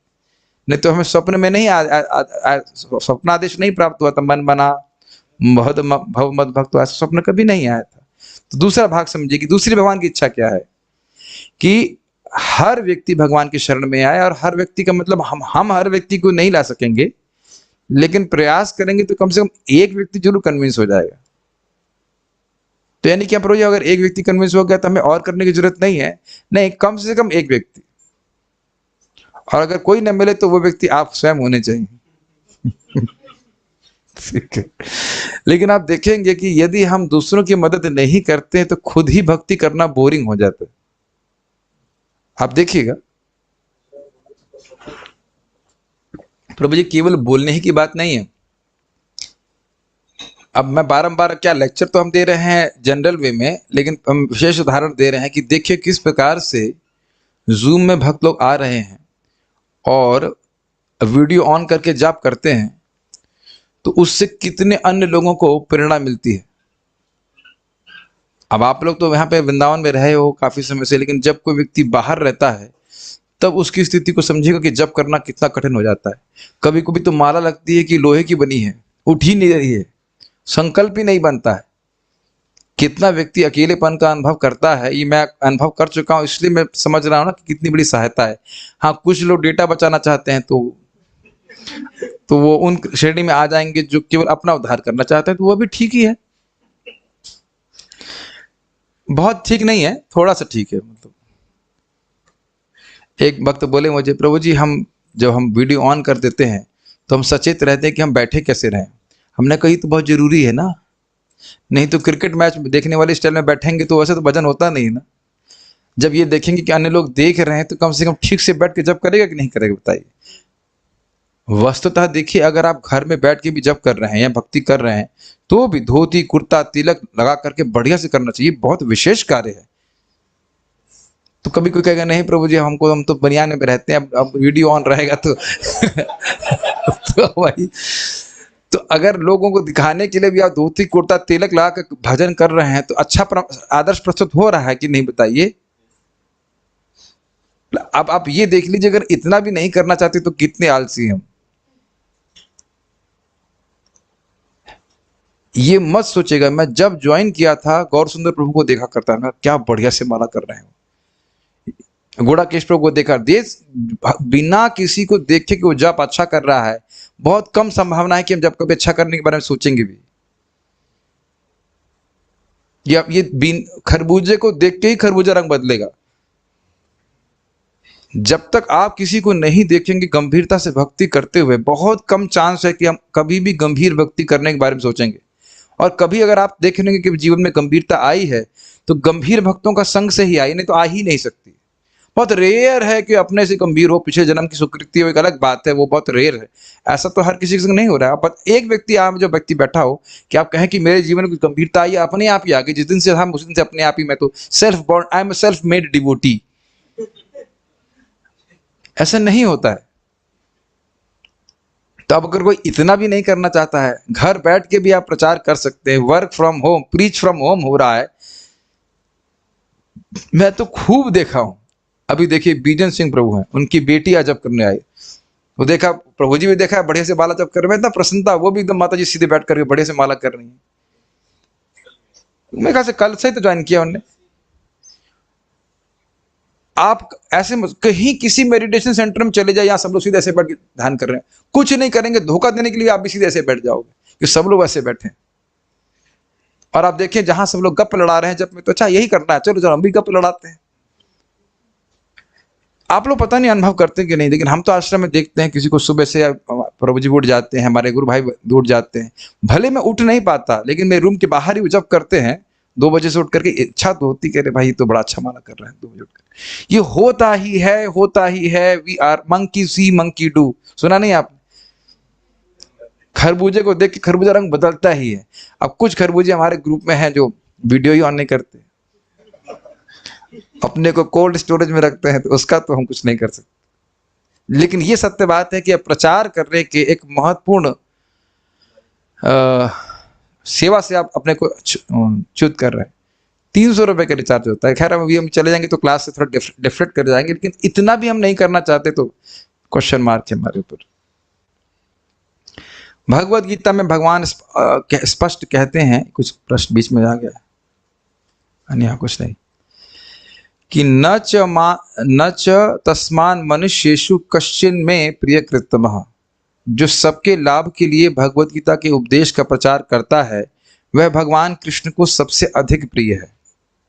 और वहां भगवान बोल भी रहे हैं कि ऐसे व्यक्ति को पराभक्ति गारंटीड है, पक्का मिलेगी। तो ये प्रचार करना भगवान को सबसे अधिक प्रिय करने वाला कार्य है। आप हंसेंगे भी। आज एक भक्त जगदानंद मेरे बगल बैठे हुए थे, कह रहे थे आपको ये प्रभुपाद जी ग्रंथ पढ़ने का इंस्पिरेशन कैसे मिलता है, उत्साह कैसे मिलता है? हमने कहा क्योंकि मुझे क्लास देनी होती। हमने कहा यदि आप रोज नियम बना लीजिए कि 2-4 लोगों को क्लास देनी है तो आपको पढ़ना ही पड़ेगा। ये तो मैंने मजाक में बोला था, लेकिन जब तक आपका संग नहीं है भक्तों का, हम रोज पढ़ ही नहीं सकते हैं। वस्तुतः आज ये क्लास आज से नहीं, भक्त जानते कम से कम 10 साल से क्लास चल रही होगी। ऐसा नहीं कि आज ही हम क्लास चल रहे हैं, हम बस खाली लाइव करना शुरू कर दिया, बाकी तो क्लास 10 साल से चल रही है। और हम इस प्रकार से देखा करते थे कि बड़ी आसानी से 1.5-2 घंटा हम रोज प्रभुपाद जी ग्रंथ पढ़ लेते, और ये समझ लीजिए हर अक्षर के संग हम परिवर्तित हो रहे हैं। हमारा जीवन जीने की शैली, जगत को देखने की दृष्टि सब परिवर्तित हो रही है। हम प्रभुपाद जी ग्रंथों को नियमित रूप से पढ़ते हैं। कितनी सारी बातें समझ में आ रही कि नहीं?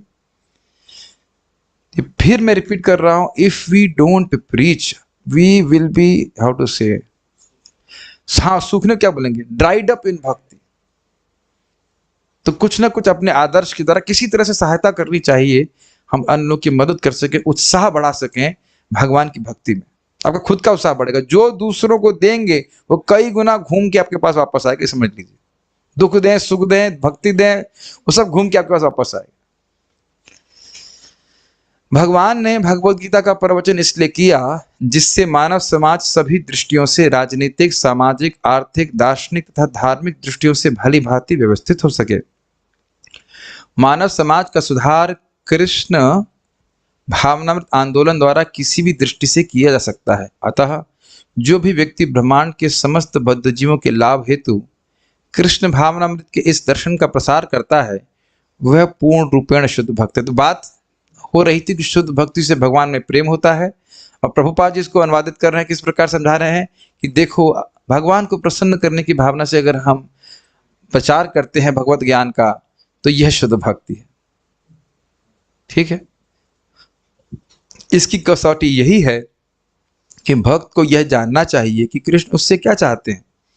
यह समझ कृष्ण के प्रामाणिक प्रतिनिधि स्वरूप गुरु के माध्यम से प्राप्त की जा सकती है। ये कहने की आवश्यकता नहीं है कि मुझे स्वप्न में कृष्ण आए और मुझे बोल रहे हैं ये करने के लिए। जनरली ऐसा नहीं होता है। अगर आप पूर्णतः शुद्ध भक्त नहीं है तो प्रभु जी तो मैं हूं पहले से, मैं तो कृष्ण से बात करता हूं। अब आप इतने महान हैं तो हम फिर कोई उपदेश आपके लिए नहीं है, लेकिन प्रायः इतने महान हम होते नहीं हैं। तो इसलिए आवश्यक है कि गुरु के मार्गदर्शन में व्यक्ति भक्ति करे। श्रील रूप गोस्वामी का उपदेश है आदौ गुरु आश्रय। सबसे पहले व्यक्ति को गुरु के आश्रय में आना चाहिए। जो सचमुच भगवान की भक्ति में सेवा करना चाहता है उसे कृष्ण से प्रारंभ होने वाली गुरु परंपरा में आध्यात्मिक गुरु की शरण लेनी चाहिए। और ये एक विशेष बात है, ये परम पूज्य वृंदावन चंद महाराज से भी मैंने पूछा था प्रवचन में। महाराज कह रहे थे कि मैंने महाराज जी जब तक व्यक्ति की दीक्षा नहीं होती है क्या उसने गुरु का आश्रय नहीं लिया है? तो आप याद है महाराज क्या बोल रहे थे? नहीं, शिक्षा गुरु हो या दीक्षा गुरु हो, जो मेन बात है कि परंपरा की शिक्षा से कनेक्ट होना। केवल दीक्षा का स्टैंप लगने मात्र से नहीं काम चलेगा। आप आश्चर्य करेंगे, एक भक्त की दीक्षा भी हो गई थी, हम ही उसको रिकमेंड किए थे। काफी साल क्लास सुनने के बाद भी बोले अच्छा पहले सारी मतलब आत्माएं, हम तो ये सोचते थे कि सारी आत्माएं एक थी, वो विभाजित हो गई, अब जब भगवान के पास जाएंगी तो अलग अलग जाएंगी। मैंने कहा ये कब बोला मैंने क्लास में? तो उनकी गलती नहीं, वो कुछ ब्रह्म कुमारी से सुने हुए थे बात, तो वही दिमाग में ब्रह्म घूम रहा था, ब्रह्म चक्र, कि पहले हम सब लोग एक थे, वो फिर विभाजित हो गए, फिर एक हो जाएंगे, तो फिर एक होंगे। ये बात तो नहीं उनको समझ आ गई, फिर तो एक नहीं होंगे, लेकिन ये याद था कि नहीं पहले एक थे।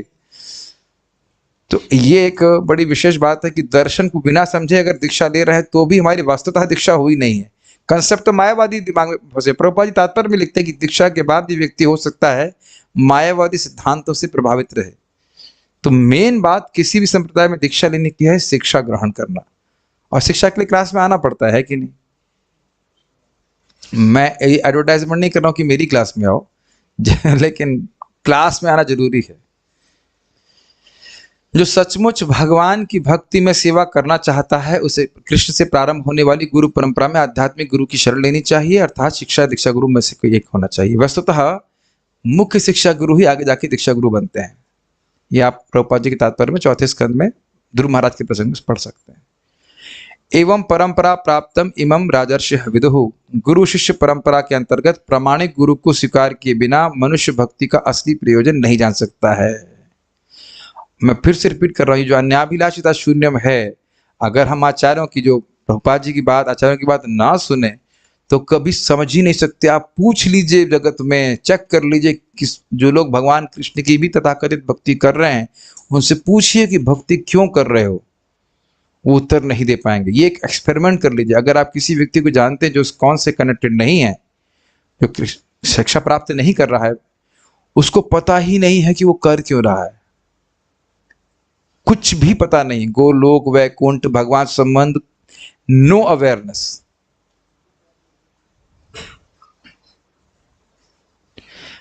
अद्भुत बात यह कि जगत में भी कोई व्यक्ति एग्जाम की तैयारी कर रहा हो तो उसे ये पता रहता है कि मैं कौन से एग्जाम की तैयारी कर रहा हूं, लेकिन अद्भुत दिक्कत यह है कि हो सकता है वो भक्ति कर रहा हो और उसको ये भी पता नहीं कि भक्ति कर क्यों रहा है।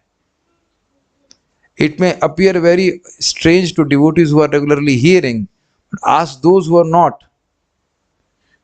जो लोग नियमित रूप से श्रवण कर रहे हैं उन्हें समझ में आता है कि हम भक्ति क्यों करने के लिए आए, लेकिन जो नहीं श्रवण करते उनको ये बिल्कुल समझ में नहीं आता, और इसी कारण से उनके पास बहुत सारे इश्यूज होते हैं। बहुत सुंदर एक हमारे डिवोटी बोले, a person who has taste for issues has no taste for नाम। समझ में आया? इशू मतलब समझते हैं, प्रॉब्लम नहीं, विवाद। हाँ, विवाद शब्द, विवादों में जो उसका जिसकी मति फंसी, भाई ये आज का विवाद है, आज वो का विवाद है, और नाम में कहाँ उच्चारण करेगा, नाम उच्चारण करने में कैसी रुचि होगी उसकी, बताइए। इसीलिए तो महाप्रभु बोले, ग्राम में कथा ना सुनी बे, ग्राम में कथा ना कही बे। आपने देखा है विवाद को थोड़ा सा भी डिस्कशन करने से मन कितना प्रसन्न हो जाता है, भक्ति भावना से अंतरंगा शक्ति एकदम प्रकट होने लगती है कि नहीं? तो ये प्रयास करना है कि भक्तों के संग में रहते हुए जितना संभव हो सके विवादों से दूर रहें। कुछ प्रयोजन सिद्ध नहीं होता, मति केवल दूषित होती है। अतः मनुष्य को प्रामाणिक गुरु की शरण स्वीकार करनी होगी और उनके निर्देशन में चलना होगा। अनुगत्य, शुद्ध भक्त का पहला कार्य यह है कि वे अपने गुरु को तुष्ट करे, जिसका एकमात्र कार्य कृष्ण भावनामृत का प्रसार करना है। श्रील प्रभुपाद जी को अगर हम संतुष्ट करना चाहते हैं, ये बारंबार प्रभुपाद जी के तात्पर्य को आप पढ़ेंगे तो इस प्रकार की बात आएगी। तो आप लोग फिर वही कहेंगे, प्रभु जी मान लो माता जी लोग हम तो गृहिणी हैं, हम तो घर में रहते हैं, हम तो बाहर नहीं जा सकते, तो कैसे प्रचार करें? कम से कम वीडियो ऑन करके जब तक कीजिए। हम बच्चे के अलावा भी और लोगों को भी सिखाएं, बच्चों को भी सिखाएं और पति को भी सिखाएं। अगर पति नहीं उठता है तो पति को भी सिखाएं, खाली बच्चे को सिखाएं और पति को ना सिखाएं। है कि नहीं? सारी क्या कहते हैं, नियम बच्चे के लिए है, पति के लिए कोई नियम नहीं। पति सोता रहे, हाँ बात सही, पति को गुरु होना चाहिए एक्चुअली। जारे देखो तारे कहो कृष्ण उपदेश। मुझे बहुत अच्छी बात सार्वभौम प्रभु की लगी, अभी हिंदी में प्रवचन कल दिए थे ना प्रभु जी, इतना सुंदर बात है। उस दिन मेरा मन थोड़ा शुद्ध था, मैं पूरी बात नहीं सुन पाया, लेकिन एक लाइन पकड़ ली उनकी, आज मुझे बहुत अच्छी लगी। एक सामान्य भक्त केवल अपनी भक्ति करके प्रसन्न रहता है, एकदम है ना प्रभु जी, बहुत सुंदर है। लेकिन अच्छा उन्नत भक्त दूसरों को भक्ति करते हुए देखकर सुखी होता। खुद तो भक्ति करता ही ऑब्वियसली, लेकिन उसके हृदय से ये दिखा रहा है कि मत्सरता चली गई है, वो दूसरों को देख रहा है जब करते हुए, भक्ति करते हुए उसको प्रसन्नता हो रही है। मैं बोलते हुए रोमांचित हो जा रहा हूँ, कितना सुंदर सिद्धांत है। और मैं इसलिए बहुत खुश होता हूं कि हमारे जूम के जो पूरा एटमॉस्फेयर वो ऐसे ही शुद्ध भक्तों से भरा हुआ है। कोई किसी से द्वेष नहीं करता, अरे ये 128 कर रहा है तो मैं तो कर ही नहीं पा रहा है, ऐसा कभी कोई भावना नहीं आती। एंड आई पर्सनली फील कि that is where it is very attractive. मतलब वैसे तो ये एक्चुअली लेक्चर रिकॉर्ड हो रहा है तो इस तरह से नहीं बोलना चाहिए, लेकिन ये बहुत महत्वपूर्ण बात है कि कोई किसी भक्ति प्रगति से द्वेष नहीं कर रहा। द्वेष नहीं करना, यहाँ पे तो खुश हो रहे हैं जितना, अरे देखो कितने अच्छे से भक्ति कर रहे हैं, कितने अच्छे से भक्ति कर रहे हैं। यहाँ तक कि जो नए भक्त हैं उनकी अच्छी साधना होते हुए जो सीनियर भक्त है वो प्रसन्न हो रहे हैं, अरे देखो अभी तो उनका एकदम नए हैं फिर भी देखो कितने उत्साह से भक्ति कर रहे हैं। ये भक्ति का लक्षण है। जब आप दूसरों को भी भक्ति में उत्थान होते हुए देखें और प्रसन्न होएं तो फिर आप समझे कि आपकी प्रगति भक्ति में हो रही। गुरु महाराज बात को बोले, when you see others progressing and you genuinely become happy, then you make more progress. जब दूसरों को भक्ति में प्रगति करते हुए देखें और आप वाकई अपने हृदय में सुख हुआ कितना अच्छे से भक्ति कर रहा है, तो आप और अधिक प्रगति करते हैं। तो ये सब सूक्ष्मताओं को अपने हृदय में हमको देखना चाहिए। तो हमें इस जीवन में जन्म जन्मांतर प्रभुपाद जी को प्रसन्न करने का भावना होनी चाहिए कि कैसे हम अन्यों की मदद कर सके भगवान श्री कृष्ण की भक्ति करने में। तो गुरु प्रसन्न होंगे, प्रभुपाद जी प्रसन्न होंगे, तो स्वाभाविक रूप से कृष्ण प्रसन्न होंगे, इसमें कोई आपको संदेह नहीं करना चाहिए। लेकिन मैं फिर रिपीट कर रहा हूं, प्रचार का केवल एक ही तरीका नहीं है कि आप पुस्तक वितरण करें बस वही प्रचार है, या प्रसाद वितरण करें बस यही प्रचार है, या प्रवचन दें वही प्रचार है। प्रचार का बहुत व्यापक स्तर है। कहीं भक्त लोग प्रसाद वितरण कर रहे हैं, सुंदर व्यवहार कर रहे हैं, किसी को काउंसलिंग कर रहे हैं, अलग अलग प्रकार से प्रवचन देना भी बहुत महत्वपूर्ण है। तो अलग अलग प्रकार से भावना यही होनी चाहिए कि व्यक्ति इस प्रचार आंदोलन में कुछ सहायता करे।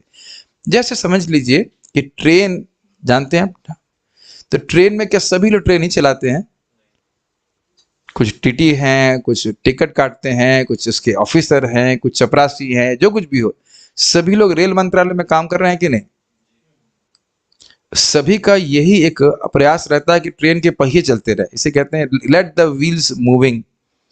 तो प्रचार आंदोलन में हम किसी भी तरह से प्रचार को रोके नहीं। एक तो ये तो नेगेटिव, मतलब ये तो बहुत बड़ा अपराध हो जाएगा। और प्लस सहायता ही करें, कम से कम प्रयास करें कि किसी तरह से, नहीं मान लीजिए कर सकते, क्या अनुमोदन भी नहीं कर सकते, प्रभु जी आप कोई व्यक्ति प्रचार कर रहा है उसका उत्साह बढ़ा दें, तो यह भी तो हमारा इसमें लाभ होगा कि नहीं होगा, बताइए। ये चीज रहता है, धन से किसी भी तरह सहायता करें, ठीक है। जैसे देखिए, भले मैं यहाँ प्रवचन कर रहा हूं, तो क्या इसमें आप लोग का सहयोग नहीं है? उस दिन महाराज प्रवचन करने के लिए बोले थे, तो हमने कहा महाराज हम लोग बैठ सकते? कहते हाँ, कुछ सामने लोग रहते हैं तो हमको भी बोलने में अच्छा लगता है। स्वाभाविक सी बात है कि आप लोग सामने नहीं बैठे रहेंगे तो हम कुछ भी नहीं बोल पाएंगे। ऐसे अकेले बैठकर वेबकैम को तो नहीं सुनाऊंगा मैं, बहुत बोरिंग लगता है एक्चुअली। रिकॉर्डिंग तो कर रहे हो आप लोग उसके लिए, हरे कृष्ण टीवी के, लेकिन बहुत बोरिंग लगता है, कुछ आता नहीं बाहर से, कुछ नहीं आता लगता है। यस्य प्रसादाद भगवत प्रसादः, यदि गुरु को तुष्ट कर लिया जाए तो कृष्ण स्वतः तुष्ट हो जाते। तो एकदम प्रभुपाद जी क्लियर बता रहे हैं कि प्रभुपाद जी हम सभी के गुरु हैं, तो वो कैसे प्रसन्न होंगे अगर हम इस प्रकार की भावना मन में रखें, कैसे हम कृष्ण भावना का प्रचार कर सकते हैं, ठीक है। यही भक्ति की सफलता है, बहुत आसान है। अनुकूलिने शब्द, अनुकूलिना शब्द का यही अर्थ है भगवान की अनुकूल भक्ति। शुद्ध भक्ति के लिए भगवान की सेवा के अतिरिक्त और कोई योजना नहीं होती। कृष्ण की सेवा करनी, योजना समझना, योजना मतलब कुछ मन में प्लान है कुछ और प्राप्त करने का, वो सब नहीं। उसे भौतिक कार्य में सफलता पाने में कोई रुचि नहीं होती। क्यों नहीं होती है? जानता है इससे हमारी को संतुष्टि नहीं होने वाली, क्या मिलने वाला है। उसे केवल भक्ति की प्रगति में सफलता चाहिए। तो यही इसे कहते हैं व्यवसायत्मिक बुद्धि। मुझे और कुछ नहीं, ये छोटा सा जीवन प्राप्त है, मैं अधिक से अधिक इस समय का उपयोग करके भगवान की भक्ति में प्रगति कर लूं, ये बुद्धिमान व्यक्ति का लक्षण है। भक्त के लिए अन्य किसी की या देवता की पूजा संभव नहीं हो सकती, क्योंकि टाइम ही नहीं है। सीधी बात है, कृष्ण की सेवा टाइम मिले तब तो पूजा करें। शुद्ध भक्त इस तरह की छद्म भक्ति में अपने आप को नहीं लगाता, वह तो एकमात्र कृष्ण को तुष्ट करने में रुचि लेता है। यदि कोई कृष्ण की तुष्टि के लिए जीवित रहता है, बहुत सुंदर बात, तो इससे कोई अंतर नहीं पड़ता कि वह किस आश्रम में स्थित है, मतलब गृहस्थ हो, ब्रह्मचारी हो, कोई भी हो, उसका एकमात्र कार्य कृष्ण को तुष्ट करना होना चाहिए। कृष्ण भावनामृत आंदोलन के कार्यों में यह विधि पूरी तरह से प्रकट है। यह सिद्ध करके दिखला दिया गया है कि सारा विश्व भक्ति को सफलतापूर्वक स्वीकार कर सकता है। किसने किया? श्रील प्रभुपाद जी ने। जो व्यक्ति भक्ति को कुछ बिल्कुल भक्ति का भाव ही नहीं जानते थे, कर लीजिए, उनको भी भगवान की भक्ति में लगा दिया। बस मनुष्य को केवल कृष्ण के प्रतिनिधि के आदेशों का पालन करना होगा।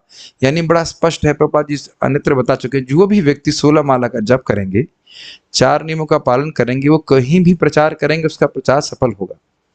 एकदम प्रभुपाद जी तथा में स्पष्ट लिख दी है, एकदम स्पष्ट लिखे। हाँ, दिक्कत ये है कि हम लोग कुछ नया प्लान सोचने लग जाए, किसी और तरह से प्रगति होगी। प्रभुपाद जी बारंबार ही कह रहे हैं कि प्रचार के द्वारा हम बड़ी आसानी से कृष्ण को प्रसन्न कर सकते हैं। ये कृष्ण स्वयं बोल रहे हैं, या इससे अधिक कुछ और क्लियर हो सकता है?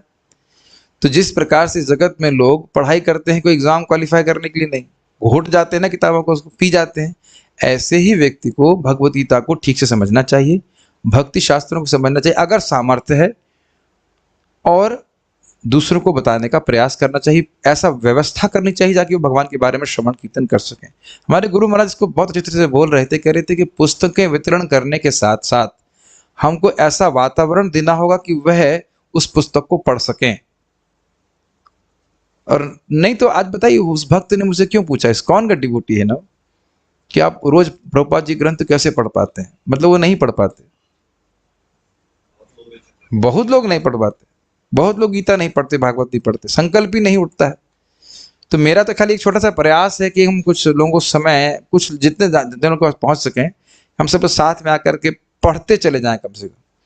अब देख रहे हैं ज्यादा व्याख्या की जरूरत ही नहीं, प्रभुपाद जी इतना सुंदर तात्पर्य लिखे हैं, बस कम से कम पढ़ें, कम से कम पढ़ाई के द्वारा तो संपर्क हो।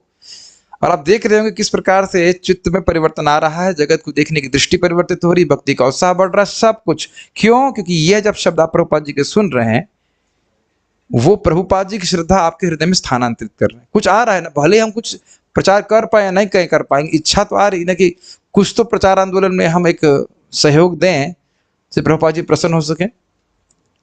Make sense? हम क्या रुक जाए यहाँ पे या फिर क्या करें? हाँ, एक श्लोक ले लें, 8 बजे फिर हम रुक जाते हैं। वैसे तो थीम कहाँ पे चेंज हो रही? ठीक है, 2 श्लोक लेके 169 पे रुकते हैं, उसके बाद फिर एक श्लोक आएगा, उसको कल व्याख्या करेंगे। अन्य वांछा अन्य पूजा छाड़ी ज्ञान कर्म अनुकूल ये सर्वेंद्रिय कृष्णानुशीलन। बड़ा स्पष्ट है, अन्य वांछा मतलब अन्याभिलाषिता शून्यम, यानी भक्ति को छोड़ के कोई और वांछा को त्यागता है। अन्य पूजा अर्थात अन्य देवताओं की पूजा को त्यागता है। छाड़ी ज्ञान कर्म, ज्ञान का अर्थात निर्विशेष ब्रह्म का अनुशीलन, अनुसंधान, और कर्म मतलब कर्मकांड, सबको छोड़ करके अनुकूल्ये अनुकूल भावना से सर्व इंद्रिय, मन से, वाणी से और शरीर से कृष्णानुशीलम, कृष्ण की सेवा करता। तो बड़ा स्पष्ट है, उसको व्याख्या की जरूरत नहीं है। तात्पर्य नहीं देना प्रभुपाद, हाँ अनुवाद है, तो अनुवाद समझ में आ रहा है। चलिए पढ़ लेता हूं एक बार, नहीं तो मैं थोड़ा ज्यूम कर लेता हूं कि समझ में आ रहा है। शुद्ध भक्त को कृष्ण की सेवा करने के अतिरिक्त अन्य कोई कामना नहीं करनी चाहिए। अच्छा, एक बात जरूर आ रही है, और मान लीजिए प्रभु जी कामना है तो भी भक्ति कीजिए। भक्ति करते करते उस कामना की व्यर्थता आपको स्पष्ट समझ में आ जाएगी। एक मैं माता जी को पूछ रहा था कि आप शादी करना चाहते हैं कि नहीं? हाँ। हमने कहा नौकरी करना चाहते हैं कि नहीं? हाँ। तो हमने कहा नौकरी करते हुए और शादी करके आप भजन कैसे करेंगे? कहते हाँ। हाँ मतलब तो डिफिकल्ट बात है कि, तो हमने कहा क्या करना चाहती हैं, शादी करना चाहती है कि नौकरी करना चाहती हैं? हाँ हाँ, लोग एकदम कंफ्यूज, क्योंकि अभी वो बहुत नौकरी करने के प्रयास में है, मतलब नौकरी मिल जाए, अच्छी नौकरी मिल जाए, ये वो। तो ये स्वाभाविक सी बात है कि नौकरी करके, शादी करके, बच्चों का ध्यान रख करके भक्ति हो तो कितनी होगी वो आप देख लीजिएगा, बस वो कितनी होगी वो आप ही देख लीजिएगा। अगर उसमें संतुष्ट हैं मानव जीवन प्राप्त करके तो ठीक है, फिर कोई दिक्कत नहीं। टेम्पो में चलते चलते 16 माला कर सकते हैं, फिर तो एकदम समाधिस्थ माला होगी। तो मतलब एक एग्जाम्पल दे रहा हूं कि बहुत बार तो लोगों को काम करने की जरूरत भी नहीं है, लेकिन वो कामना उन्हें काम करा रही है। तो बुद्धि लगा करके उसको छोड़ना चाहिए। आप सुबह से शाम तक 8 घंटा पचड़े में पड़े रहेंगे और आपको अन्याभिलाषिता शून्यम समझ में आ जाएगा। और चलो प्रभु जी लोगों को तो कर्तव्य है, बाहर काम करना चाहिए, लेकिन माताओं को अभी बताइए कि माता जी क्या कुछ मर जा रही हैं क्या? बताइए, आप 16-17 हजार रुपये सैलरी कमाते हो, सब लोग तो मोटे ताजे लग रहे हैं जिंदा, है कि नहीं? कोई कमी तो नहीं रह रही है कि नहीं, बताइए। और यहाँ पे देख रहे हैं प्रभु जी भी 1,20,000 कमा रहे हैं, माता जी भी भाग रही है 60-70 हजार कमाने के लिए। एक प्रभु जी 2 लाख रुपए कमा रहे हैं, फिर भी पत्नी प्रेग्नेंट भी है, फिर भी 50,000 रुपए कमाने के लिए जा रही है। मेरा तो खून खोल गया और क्या खर्चा कहाँ हो रहा है, बस लौकिक बात बोल रहा हूँ, लेकिन इतना क्रोध आता है, फालतू की कामना। बच्चे को, छोटा बच्चा जो बोलना नहीं जाता, उसको 4,000 रुपए की चप्पल पहना रहे हैं। आप लोगों ने कभी पहनी 4,000 रुपये चप्पल? 150 से ऊपर जाता नहीं हमारा चार्ज, 150 मैक्सिमम 200। और भगवान अलाउ भी नहीं करते, वृंदावन चोरी भी जाती तुरंत ज्यादा महंगी लेके आओ।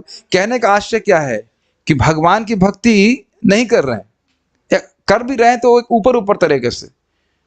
और ये नहीं समझ पा रहे हैं कि मानव जीवन कितना बहुमूल्य है, बस ये नोट छापने में लगे हुए हैं। 3 लोग के परिवार के लिए 2.5 लाख रुपए की जरूरत है, बताइए।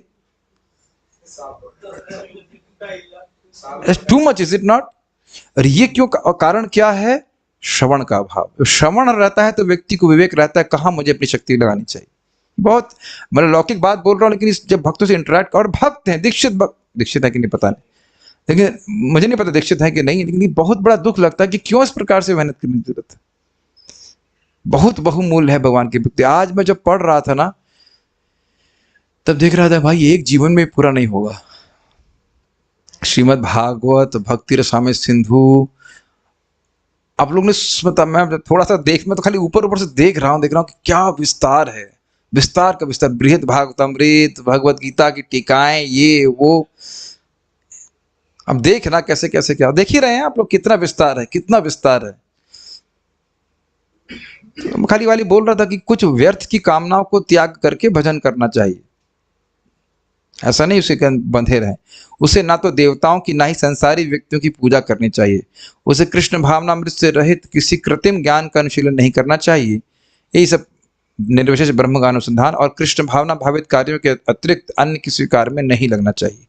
उसे अपनी सारी विशुद्ध इंद्रियां भगवान की सेवा में लगानी चाहिए। कृष्ण भावना भावित कार्यों को अनुकूल रीति से संपन्न करने की यही विधि है। तो ये फिर से श्लोक देख लीजिए एक बार। अन्य वांछ अन्य पूजा छाड़ी ज्ञान कर्मा अनुकूल ये सर्वेंद्रिय कृष्णानुशीलन। इस जेल में महान व्यक्ति बनने का प्रयास छोड़ दीजिए। लास्ट श्लोक। ए शुद्ध भक्ति हईते प्रेम है पंचरात्रे भागवते ए लक्षण कहे।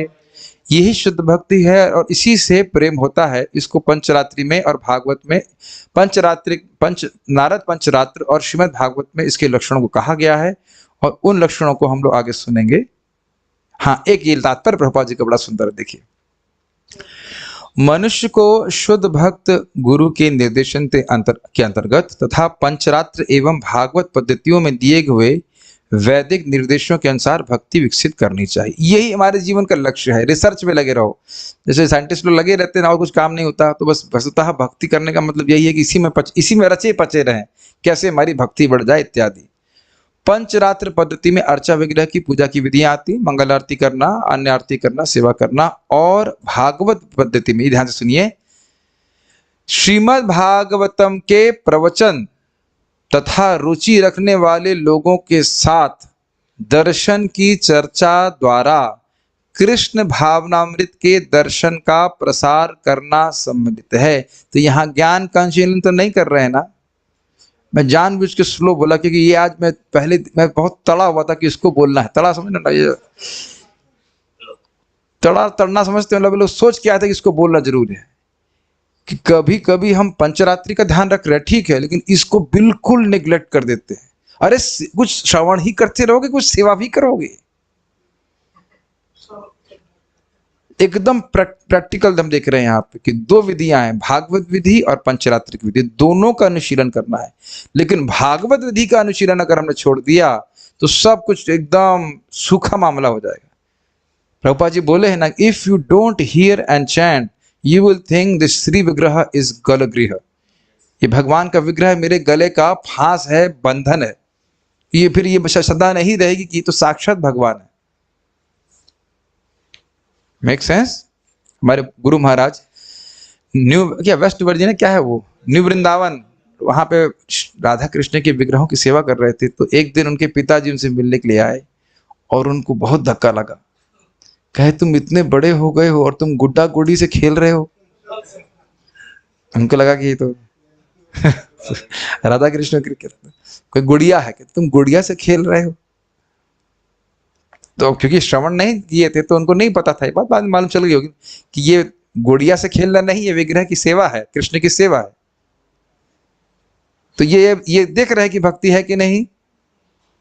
मुझे बहुत अच्छा लगा था। और ये किसके संग हो सकती है? जो रुचि दिखाते हो।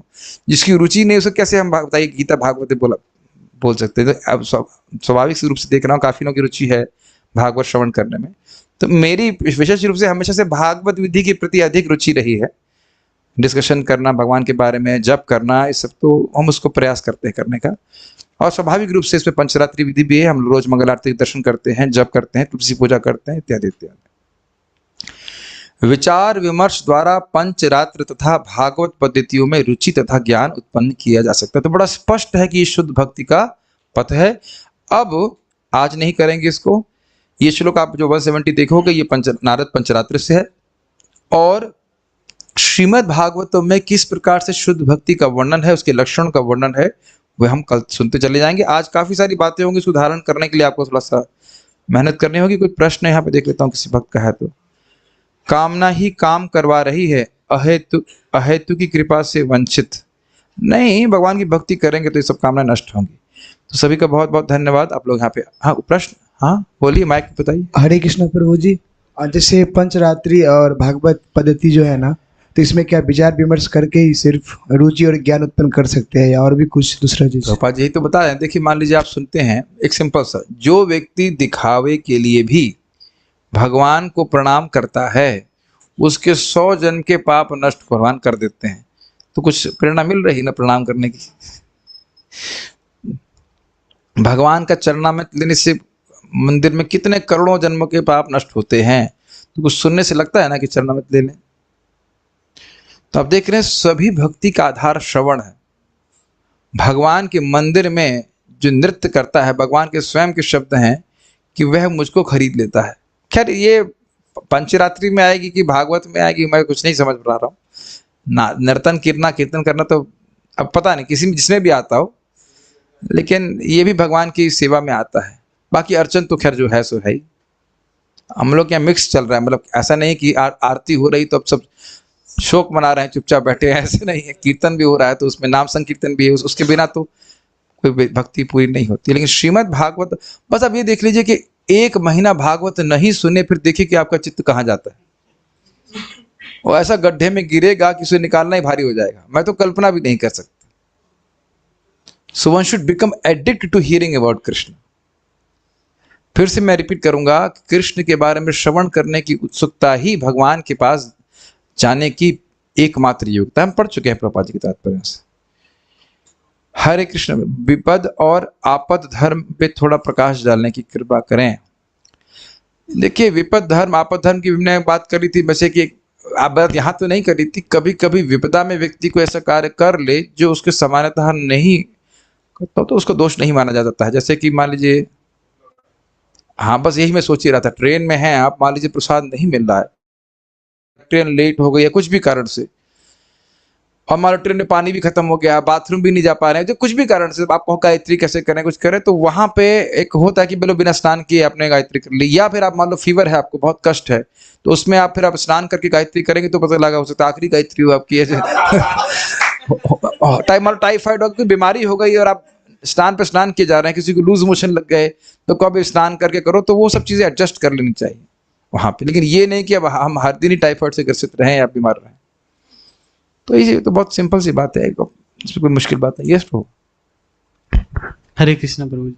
प्रभु जी से निर्विशेष ब्रह्म का जो उपासक है वो यज्ञ हवन आदि करता है, वेद का मंत्र पढ़ता है, पर उसको इंटरेस्ट उसमें नहीं है। उनको भक्ति में, कृष्ण का भक्ति में ज्यादा वो इंटरेस्ट है, पर वो गलती से या किसी कारण बस वो कर रहा है, हवन कर रहा है, तो उसका क्या फल मिलेगा? प्रश्न समझ में नहीं आया मेरे को।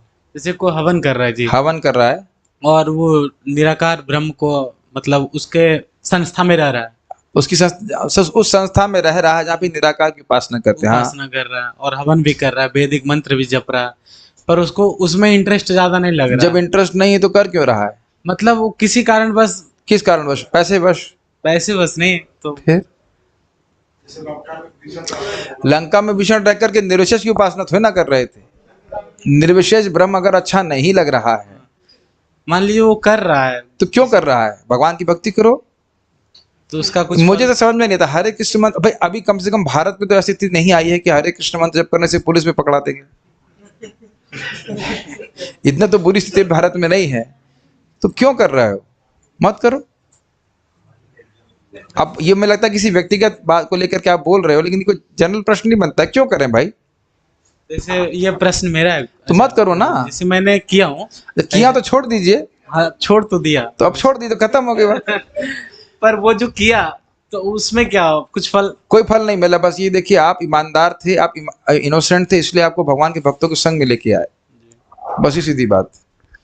मैं भी बापूजी के प्रश्न लेक्चर पढ़ा सुना एक दो, लेकिन ये देखा कि समझ में कुछ नहीं आया।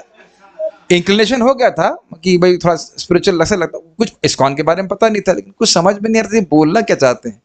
और उस पे भी मेरे मित्र ने, वो आज भक्त हैं, उनकी पुस्तक, वो पुस्तक मैंने नहीं पढ़ी थी, मैंने यौवन सुरक्षा पढ़ी थी, ब्रह्मचर्य इत्यादि के बारे में। वो ब्रह्मचर्य के प्रति इंक्लिनेशन था पहले से, तो उसने पढ़ा था। वहां उतना कुछ नहीं बोलते, लेकिन एक पुस्तक में बोलते हैं कि तुम ही भगवान हो, तुमसे हवा चल रही, तुमसे।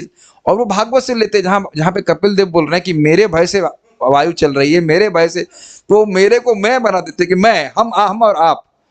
तो मैंने कहा मेरे भय से वायु चल रही, मेरे भय से सूर्य चल रहा है, मैं तो सूर्य उगने के बाद उठता हूँ, मेरे से सूर्य पूछता तो है नहीं। मेरे को समझ में नहीं आया था कि क्या बोल रहे हैं। तो आप देखिए कि कुछ रहता है कि भगवान सही जगह गाइड करते हैं, और बस मैं समझता हूँ, याद तो नहीं 10 दिन हुआ होगा, उतने में इस्कॉन डिवोटी मिल गए, समझ रहे हैं। तो अब आप भक्तों के संग में भूल जाइए पुराना क्या था, कृष्ण भी भूल गए हैं और आप भी भूल जाइए, ठीक है। तो वो कोई चिंता करने की जरूरत नहीं, अब यज्ञ करने की कोई जरूरत नहीं, केवल क्या करना है, हरे कृष्णा कृष्णा कृष्णा हरे हरे, हरे राम राम राम हरे। ये सर्वश्रेष्ठ यज्ञ है, उसके आगे जप यज्ञ नाम जप यज्ञ उसमें, ठीक है। जो किया सो किया, भूल जाइए उसको। Okay, so we will stop here. हम लोग भगवान का नाम जप करेंगे, जो भक्त लोग हमारे संग करना चाहते हैं वो कर सकते हैं, नहीं तो हाँ क्वेश्चन था माता जी का, चलो।